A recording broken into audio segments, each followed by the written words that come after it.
Bapa kami yang ada di surga, Bapa yang kami sembah di dalam nama Tuhan Yesus Kristus, kami mengucap syukur kepadamu atas kasih karunia dan anugerah-Mu yang telah memberkati kami dengan hari yang baru, hidup yang baru, serta kekuatan yang sempurna daripada Engkau ya Tuhan di dalam kehidupan kami. Bapa di surga, kiranya kekuatan dan keselamatan daripada-Mu menaungi kami sepanjang hari ini. Ampunilah kami dari segala dosa dan kelemahan kami yang telah kami lakukan yang menyakiti hati-Mu dan mendukakan Roh Kudus-Mu. Tuhan, kami percaya dengan kuasa darah Tuhan Yesus yang berkuasa menguduskan kami dari segala dosa dan kelemahan kami. Terima kasih Bapa di surga.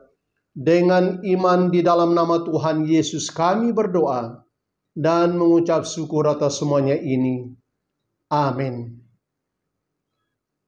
Salam, selamat pagi dan selamat bertemu kembali di dalam renungan firman Tuhan. Doa kami agar berkat daripada Allah Bapa dan kasih yang kekal di dalam Tuhan Yesus Kristus, serta kesatuan yang indah di dalam Roh Kudus, memimpin dan menaungi kita bersama sepanjang hari ini. Mari jemaat Tuhan, kita bersama-sama membaca firman Tuhan di dalam kitab Mazmur 130 ayat yang pertama sampai ayat yang ke-8. Demikianlah firman Tuhan. Nyanyian jara dari jurang yang dalam, aku berseru kepadamu ya Tuhan.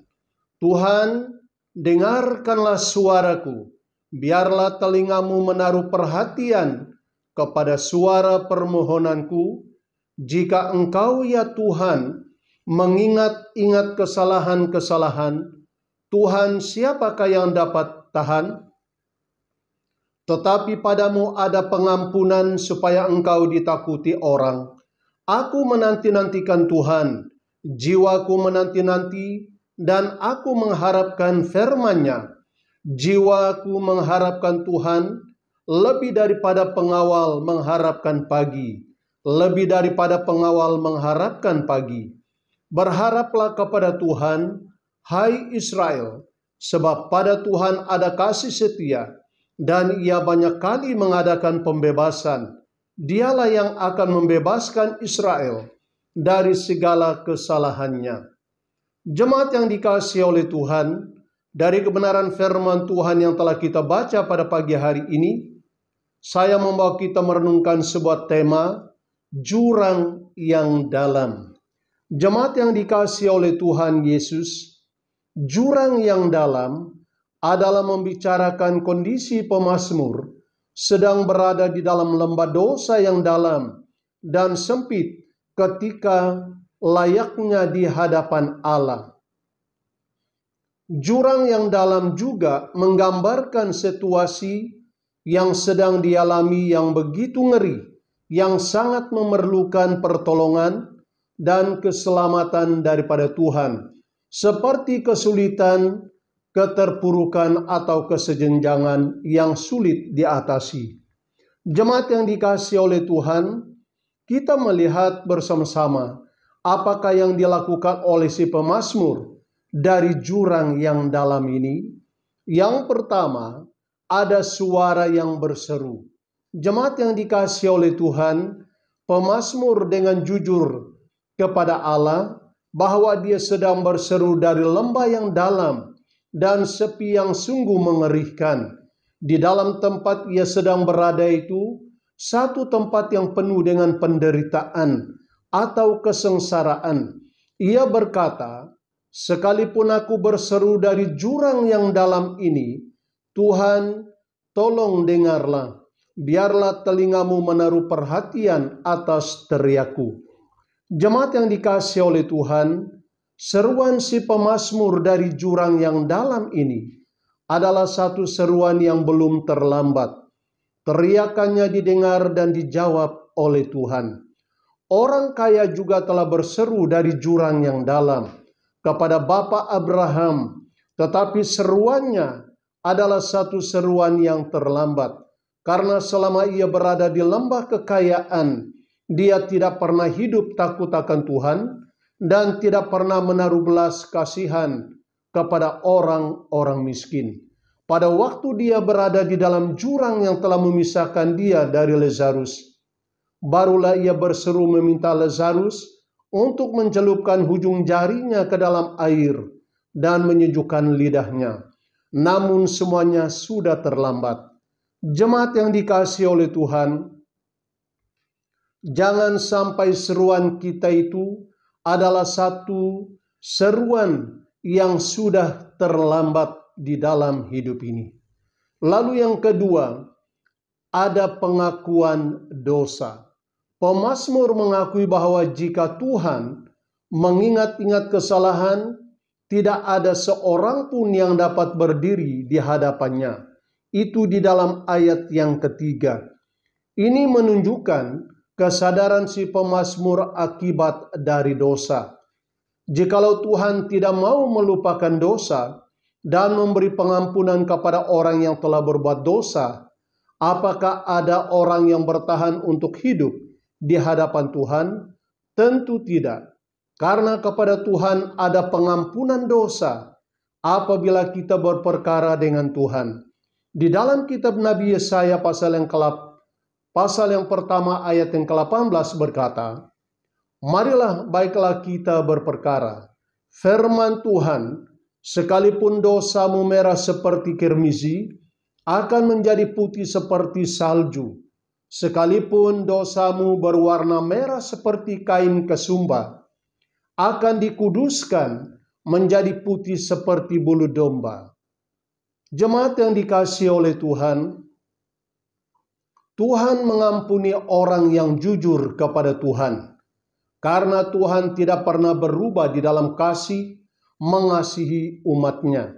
Dan juga tidak mengurangi kekudusannya untuk menguduskan umatnya yang bersikap jujur untuk hidup di dalam kekudusan Tuhan. Jemaat yang dikasihi oleh Tuhan, pemazmur telah mengambil sikap untuk berseru dari jurang yang dalam kepada Tuhan agar ia diampuni dan dikuduskan. Sebab pemazmur percaya hanya di dalam Tuhan ada pembebasan bagi dia dari segala dosa yang telah dia lakukan. Jemaat yang dikasihi oleh Tuhan, sedalam apapun jurang yang kita lalui pada saat ini, jikalau kita berseru dan berteriak kepada Tuhan dengan iman, dengan sikap jujur kita di hadapan Allah, seruan doa kita pasti akan didengarnya.